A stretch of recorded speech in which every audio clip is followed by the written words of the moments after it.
Mr. President. May I take this opportunity first and foremost to thank the Security Council, the Secretary General, the United Nations as a whole, for organizing the donor conference in Brussels on the 23rd of April, and to the international community and the donor organizations for the pledges and the commitments that were made and that were fulfilled at that event. Secondly, can I also take the opportunity to thank the Secretary General for the report that is before you today. We welcome this report. We believe it outlines in clear format the basic structure and partnership between the Somali government and the international community for the peace and stability of Somalia, which is the desired goal that has been missing for the past 20 years. And if I may return to that, I think this is the first opportunity and the occasion that the international community and Somalia have established an effective basis for stabilizing Somalia and for establishing the rule of law. That rule of law, which was the basis of the agreement that was reached in Djibouti, the central parameter and the backbone of that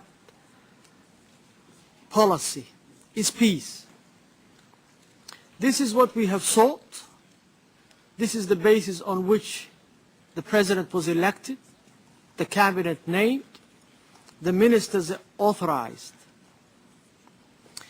And I'm pleased to confirm that the Somali people, both in all parts of the country, whether it's in the north, in central Somalia, or in the south, have not only welcomed, but in essence have seen this as what they have lacked and been looking for.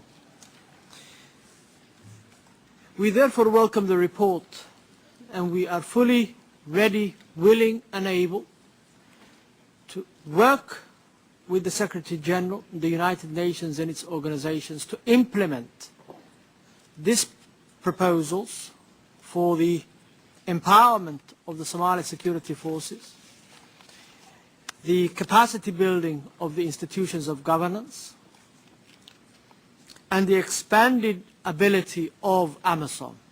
Therefore, we are committed and we are ready to move ahead. I would, on this occasion, however, like to take some moments to speak on the current events as matters are developing on the ground.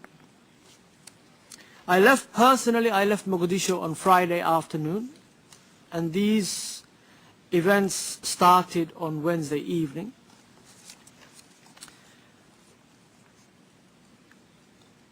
The government and the President, as confirmed by the Council of Religious Elders, have been ready, are ready, and will be ready for a ceasefire, for negotiations, to implement peace.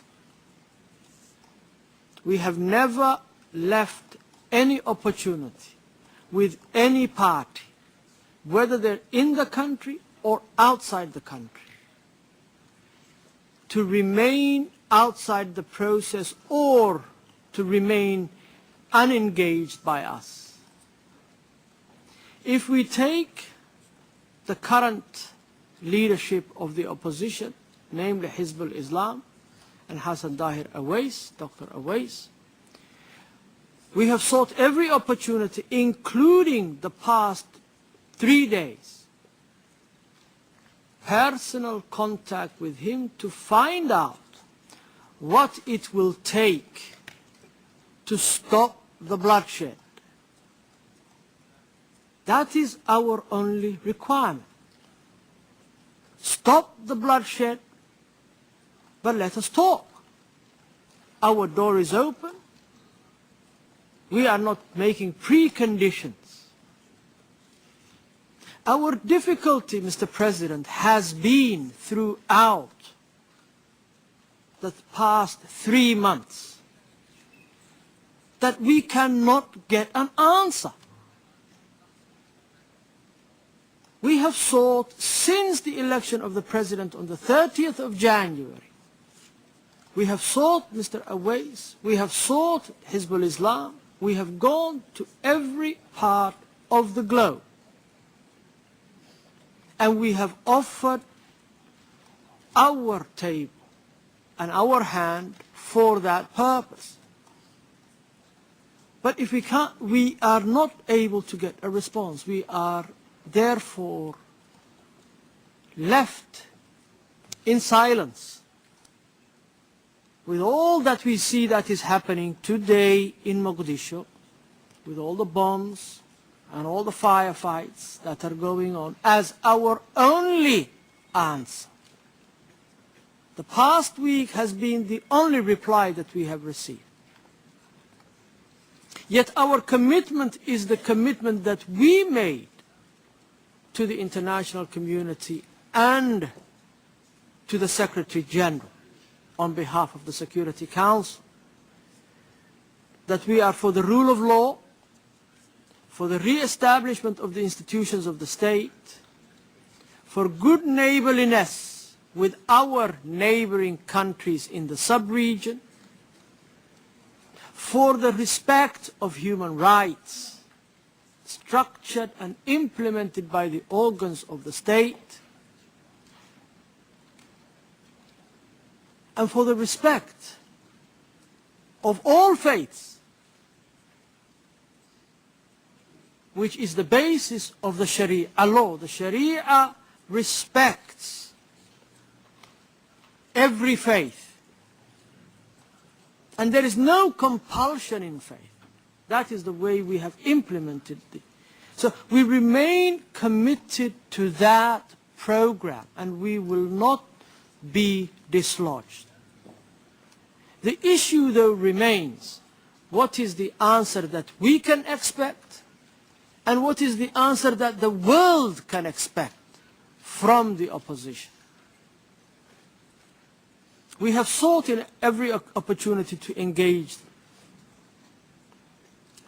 but we have no clarity either on their requirements locally or on their proposals internationally. On behalf of the Somali people, whom I represent here today, Somali people are not willing to give up or to miss the opportunity that is now present today. We will do whatever needs to be done. And we ask for your assistance, as you have pledged to give us the resources, the support, and the partnership that we have previously reached, so that the turmoil in Somalia, both on land and in the international waters, can be addressed, and we can be part of the resolution of the problems also offshore in the high seas. Thank you very much indeed. Я благодарю министра. I thank Minister Omar for his statement.